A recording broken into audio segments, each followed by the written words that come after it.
नमस्कार, मैं doctor Ruby Bansal. आज कुछ बात करते हैं कोविड की तीसरी लहर के बारे में।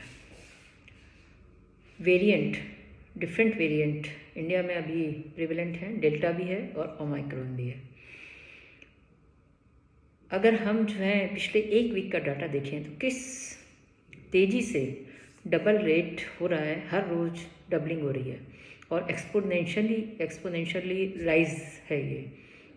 पहली जनवरी की अगर हम बात करें तो करीब 3-4 हज़ार केस थे और आज का डाटा जो बताता है वो 90,928 कोविड केसेस हैं, जो कि हो सकता है कि अंडर एस्टिमेटेड हों, क्योंकि ये सिर्फ पॉजिटिव टेस्टिंग के हिसाब से जो पॉजिटिव टेस्ट आए। बहुत सारे लोगों ने हो सकता है कि अभी तक टेस्ट भी नहीं कराया हो और जो कि कोविड लेकर घूम रहे हो।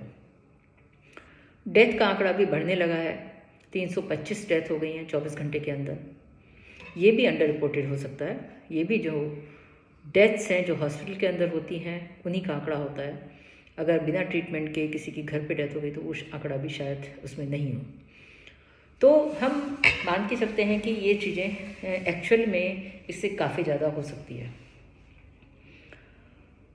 तो करीब 56% का राइज़ है। हर रोज़ डबलिंग हो रही है, हर रोज़ डबलिंग से ज़्यादा होने लगे हैं।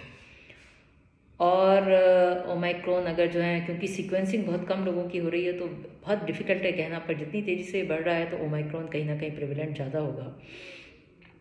पर जो रिपोर्टेड केस हैं ओमाइक्रॉन के वो 2,630 ही हैं आज की डेट में, और हो सकता है उससे ज़्यादा हो, क्योंकि ओमाइक्रॉन और डेल्टा में या दूसरे वेरिएंट में डिफरेंस ट्रांसमिसिबिलिटी का बहुत ज़्यादा है।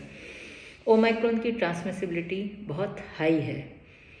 ये अपने सराउंडिंग में काफ़ी सारे लोगों को इन्फेक्ट कर सकता है और इन्फेक्शन का कारण लोगों की लापरवाही है। क्राउडेड प्लेस पर होना, मास्क नहीं लगाना और भीड़ भाड़ को इकट्ठा करना और हैंड को सैनिटाइज नहीं करना, तो वही इम्पॉर्टेंट है।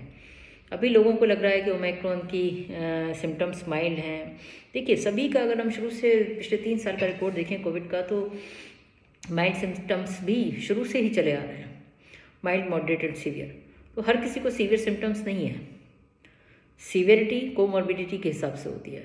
जिन लोगों का इम्यून सिस्टम पहले से ही कमज़ोर है या उनको किसी और तरह की बीमारियां हैं, डेफिनेटली उनमें चाहे वो कोई भी वेरिएंट हो, सीवियर हो सकता है।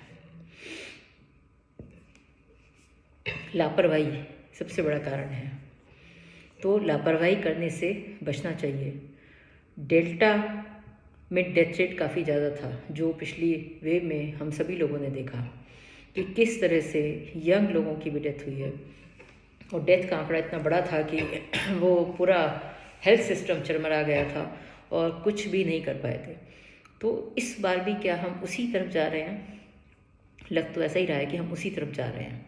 जिस तरह से आंकड़े बढ़ रहे हैं, हॉस्पिटल में एडमिशन के रेट बढ़ रहे हैं, लोगों के इन्फेक्शन रेट बढ़ रहा है, और पर फिर भी लापरवाही नहीं घट रही है, तो ये आपको हो सकता है कि उससे भी खतरनाक, जो लास्ट ईयर का वो था उससे भी खतरनाक हो सकता है। सिम्टम्स माइल्ड हैं डेफिनेटली, क्योंकि वैक्सीनेशन, परंतु जिन लोगों ने वैक्सीन नहीं लगवाया, यंग पॉपुलेशन और जिनको कोमॉर्बिडिटी है, वो हमेशा हाई रिस्क में रहेंगे।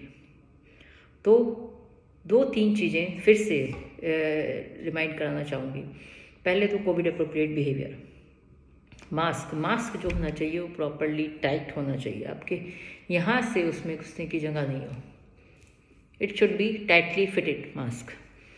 तो अभी जो सिर्फ नाक के नीचे घूमते थे या मास्क लगा के नाक के ऊपर भी रखते थे, परंतु वो प्रॉपरली फिटेड नहीं था, तो प्रेफरेबली N95 मास्क को यूज़ करिए।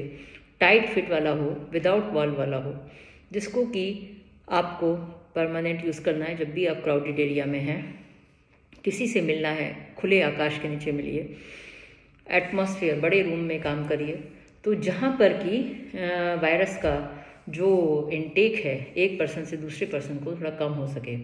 तो खुली हवा में, खुले एरिया में, अगर आपको कोई बहुत ज़रूरी है, कोई मीटिंग है, तो बेटर है कि क्राउड एरिया में करिए।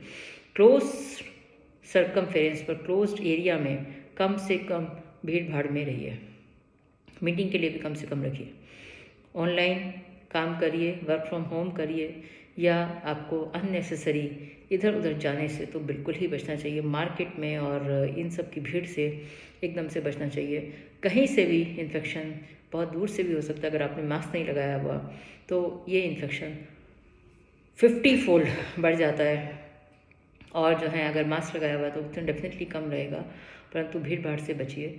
प्रॉपरली मास्क लगाइए, प्रॉपर केयर कीजिए, अपने डॉक्टर की सलाह लीजिए, सेल्फ मेडिकेशन मत करिए। प्लीज़ प्लीज़ प्लीज़, हमें नहीं पता कौन सा वेरिएंट किस तरह से है, डॉक्टर की सलाह लीजिए। मेडिसिन का मिसयूज़ मत करिए, एब्यूज़ मत करिए। डॉक्टर की सलाह के बिना कोई भी दवाई नहीं लें। धन्यवाद।